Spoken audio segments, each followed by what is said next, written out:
Seguimos enmarcando libros y hoy hemos traído este Hillbilly Elegy de J.D. Vance, un libro que está siendo todo un bestseller en Estados Unidos y que habla de la América profunda, esa América profunda que se supone que va a votar a Donald Trump.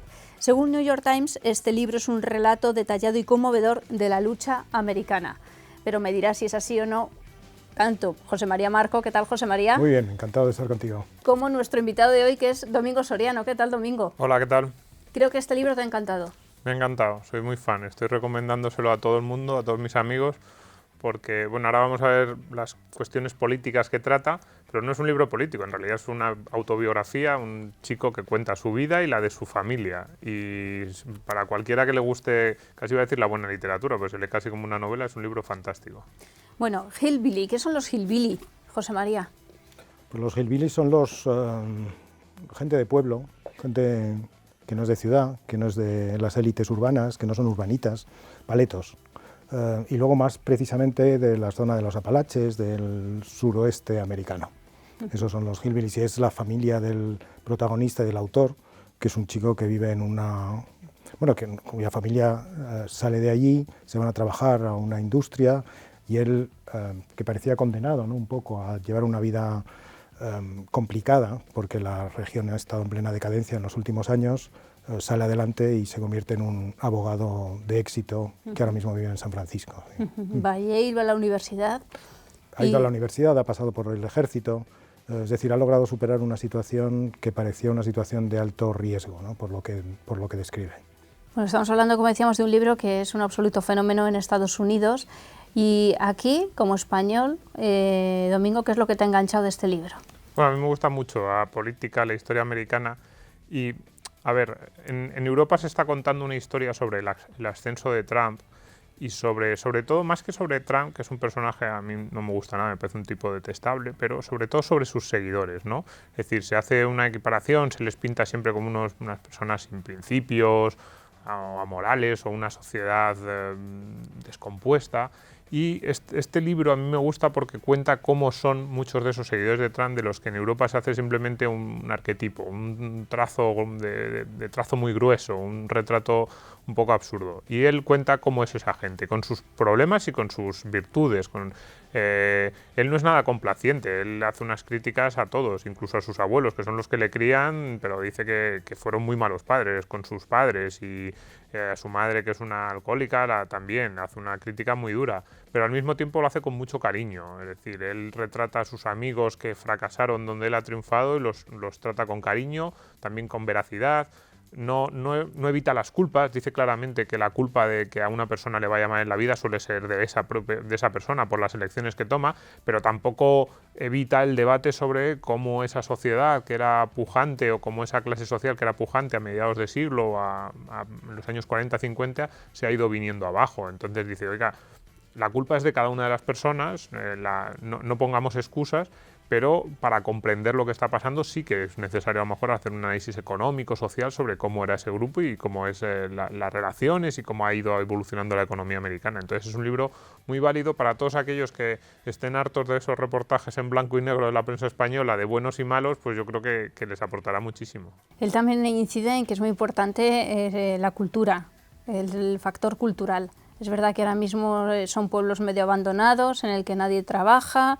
Él habla como de calles con todos los comercios cerrados y que además viven del subsidio y se han acostumbrado a eso, ¿no? Cuenta claramente, si queremos hacer una lectura política, él acusa a muchas de las políticas, a muchas de esas medidas supuestamente benefactoras que se han ido aprobando en los últimos años, y él claramente dice que esas medidas muchas veces han perjudicado más que han ayudado a aquellos a los que se suponía que iban dirigidas.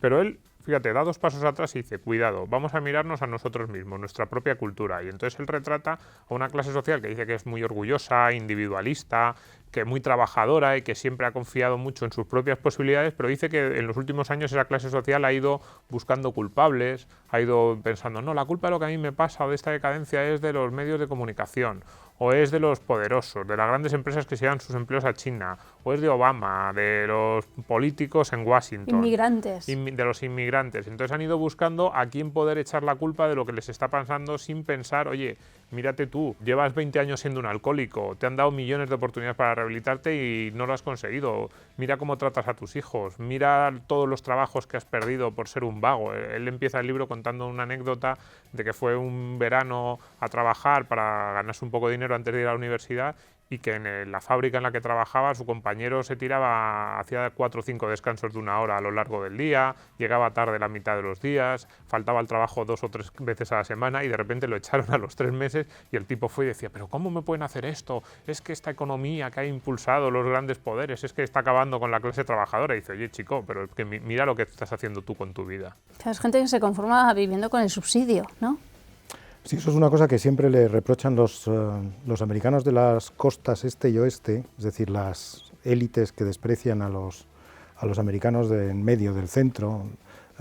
Dicen que siempre están contra el Estado, pero viven de los subsidios, cosa que no es del todo inverosímil, es decir, que es bastante cierta, ¿no? Sí, el libro tiene una parte de reflexión autocrítica, que está bien porque ahora mismo en Estados Unidos hay una especie de búsqueda de nostalgia, de un momento de Estados Unidos supuestamente paradisíaco, ¿no? Donde todos vivíamos bien y todos... la Gran América, la Gran América, que efectivamente existió, no hay duda, ¿no? Pero que también estaba atravesada por enormes problemas que entonces no se veían tanto, ¿no?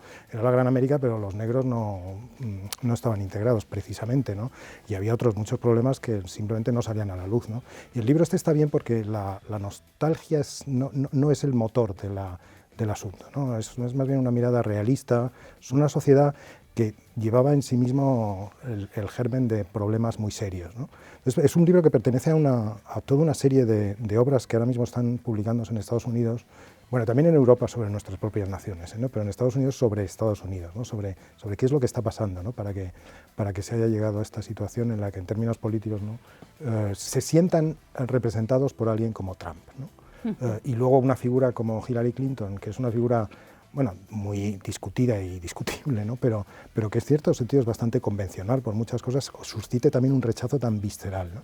Entonces es un libro que permite aprender, por lo menos algunas, aprender, no coger, ¿no? Intentar comprender algunas de las cosas que están pasando. Les ha sorprendido el libro, como otros muchos, ¿eh? Les ha sorprendido, sí. En algún sitio leía que se comparaba con libros que en su día hablaban de la Revolución Negra, ¿no? Estos denunciando también que realmente también es una clase de racismo contra el blanco pobre, en su día contra los negros, y este libro viene un poco también en esa línea, ¿no? Sí, hay otro libro que ha salido, que es muy interesante, se llama Extranjeros en su tierra, y es un libro que retoma el título de otro escrito en los años 60 sobre el nativismo. El nativismo es ese movimiento americano que reivindica la nacionalidad desde el nacimiento, ¿no? Entonces, muy en contra de los inmigrantes, ¿no? Una mezcla ahí de religión y racismo, ¿no? Muy americana, aunque extensible a otras cosas, ¿no? Pero muy americana. Y entonces el primer libro se llama Extranjeros en su tierra, era un libro histórico, y este se llama Extranjeros en su propia tierra, y es una profesora norteamericana no me acuerdo, de California, una de Berkeley o de por ahí, se va a Carolina del Sur a visitar a los votantes de Trump como si fuera una antropóloga en los años 20 que se va a las tribus amazónicas, ¿no? Y es exactamente igual, es decir, es alguien que ha desconectado completamente de una parte de su propio país. No tiene ni idea de lo que está pasando. Entonces los trata está bien, es una mujer inteligente, entonces los trata con inteligencia y con comprensión, pero al mismo tiempo como si fueran marcianos, ¿no? Es decir, es que en Estados Unidos están pasando cosas extraordinarias, ¿eh? Se nos olvida que es un país enorme. Sí, pero diverso. eso también lo cuenta este autor, es decir, él viene a decir que cuando los últimos 2-3 capítulos son dedicados a su etapa universitaria, primero los marines y luego cuando entra en la Universidad de Ohio y luego cuando va a Yale, y dice que sobre todo en Yale que nadie de los que están en Yale ha tenido ni la más mínima experiencia cercana a lo que él ha podido vivir y que le miran como si fuera un marciano, o que él les mira a ellos, se miran los dos como si fueran marcianos, porque claro, los otros le cuentan cosas, él cuenta pues desde que le invitan a una cena de gala y le ponen los cubiertos y no sabe qué cubiertos utilizar, empiezan a hablar de referencias culturales y sociales, que él está completamente perdido y él se siente que él es el único en la habitación, pero claro, él dice, yo me sentía perdido, pero es que yo veo que esta gente no sabe qué país tiene, porque además sobre esas minorías de las que muchas veces hablamos sí que hay mucho escrito, y sí que están presentes en el debate, en todas esas medidas incluso de política, ya estemos a favor o en contra de las medidas contra, o sea, de apoyo a las minorías, eso está muy constante, pero de repente hay como, oye, esa América blanca que vive desde, pues eso, desde los Apalaches casi hasta las rocosas, hasta las rocosas, toda esa América blanca ha estado completamente fuera del debate y de hecho es el único grupo sobre el que ahora mismo existe yo diría que entre comillas, un cierto racismo en Estados Unidos. Es decir, tú no te puedes reír en televisión de los negros o de los hispanos o de los asiáticos porque vas a tener problemas y con razón, porque probablemente muchas veces ese racismo, detrás de la broma, muchas veces hay cosas. Pero sin embargo sí te puedes reír de los blancos pobres o te puedes reír de sus formas de vida o de lo que votan o de cómo visten o de sus creencias. Aquella famosa frase de Barack Obama, están aquí con sus Biblias, sus armas, era una frase de mucho desprecio que no se admitiría sobre otras minorías, por así decirlo. Lo que pasa es que esto no se le considera una minoría, pero bueno, son blancos, hijos de escoceses, irlandeses, pero oye, que es que, claro, ellos se sienten muy alejados de lo que están recibiendo constantemente por parte de los políticos y de los medios de comunicación. También creo que toca el tema de la religión. Porque ellos, claro, tradicionalmente son muy religiosos, pero ahora nadie va a la iglesia tampoco, ¿no? O sea, la crisis de valores es absoluta. Sí, bueno, dice que son religiosos, pero que no, exactamente lo que tú has dicho, pero que no van a la iglesia. Y él, hay una parte del libro muy interesante que habla de su padre, que es uno de esos cristianos redescubiertos, una persona que era alcohólica y que de repente vuelve a la senda del bien a través de una iglesia. Él cuenta lo que debe ser una iglesia bastante, no sé cómo decirlo, aquí diríamos muy conservadora, una iglesia episcopal de estas, y que sin embargo él cuenta claramente que en estas comunidades una de tus mejores posibilidades de salvación es estar cerca de una iglesia y de esos grupos. Dice que sobre sus creencias luego se puede decir muchas cosas. Él dice que no las comparte, pero que ves ahí que son los únicos sitios donde se cuidan unos de otros, donde los valores que se instilan, ya no digo valores sociales, sino los valores del día a día, de trabajar, de cuidar de tu familia, de no buscar, lo que decíamos antes, no buscar excusas, estar constantemente tratando de ser mejor. Dice, él lo defiende, al mismo tiempo que dice que luego tienen unas creencias sobre cuestiones sociales que él dice que no puede estar de acuerdo. Sí, también sí. ¿Ibas a decir algo, José María? Sí, la religión es una clave fundamental porque la sociedad americana ha sido muy religiosa y sigue siendo muy religiosa. Y una de las cosas que se han tocado en estos últimos años es precisamente la cuestión religiosa. Entonces afecta al núcleo duro mismo de la identidad norteamericana. Y claro, eso tiene muchas repercusiones, es decir, tocar ese punto, ¿no? E intentar disolverlo como se ha intentado hacer, ¿no? Equiparar, ¿no?, la modernización, la historia con el proceso de secularización, cosa que no es totalmente clara, ¿no?, y mucho menos en Estados Unidos, pues ha dejado a mucha gente en la cuneta, ¿no?, ha dejado a mucha gente al margen, ¿no? Entonces, así como Trump no es precisamente una figura ejemplar, ¿no?, en ninguna de sus actuaciones, particularmente las personales, ¿no?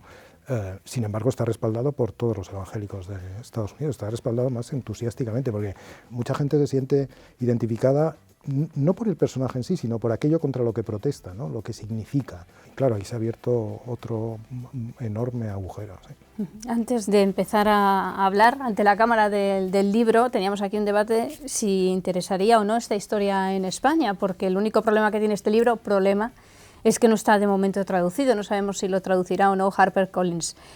La verdad que la historia es muy interesante, tanto la historia personal de él, un chico de un pueblo perdido allí que es criado por sus abuelos porque la madre es drogadicta, que se hace marine, que luego consigue ir a Yale y que ahora vive además, trabaja creo que como un asesor en San Francisco. La propia historia es muy interesante y lo que les pasa a esta gente, vamos, a mí también me interesa sociológicamente, esperemos que se traduzca o no. José María dice que no interesa mucho. No, bueno, yo creo que es difícil, aunque de todos modos en España hemos llegado a un punto en el que la política y la sociedad norteamericana interesan de una forma distinta como interesaban antes, es decir, ya no es el espectáculo solo, ya no es la apariencia, hay un interés mayor. Yo creo que eso lo hemos logrado suscitar nosotros. Entonces hemos tenido éxito y bueno, a lo mejor Domingo tiene algo más. Sí, yo espero que lo traduzcan porque es muy... A ver, incluso a alguien que no interese nada la política americana, el libro está muy bien, como simplemente relato de una familia. Y además es muy actual, que mucha gente a lo mejor piensa, una biografía, un tipo que fue a Yale y piensa que es que nació en los años 40. No, no, no.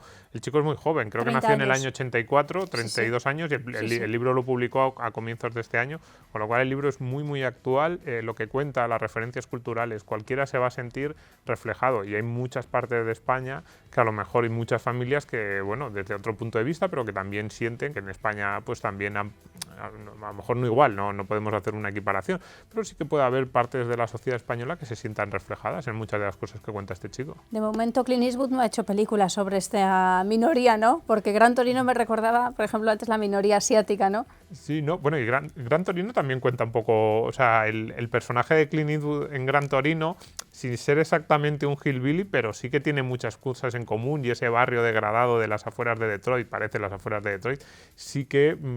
yo no lo había pensado hasta ahora que lo has dicho, pero tiene bastante en común. Anticipó cosas que están pasando ahora, sí, es verdad. Pero bueno, si hay alguien que pueda hacer una película excepcional sobre ese libro es Clint, sin duda, así que yo voto a favor de que lo hagan. No sé si nos verá, pero si nos ve Clint, haz la película. Pues nada, Hillbilly Elegy, la elegía de los Hillbilly, y J.D. Vance, que si vuelve a escribir algo similar, pues tendrá tanto éxito como el que está teniendo ahora. José María, Domingo, muchas gracias. Gracias. Gracias a ti.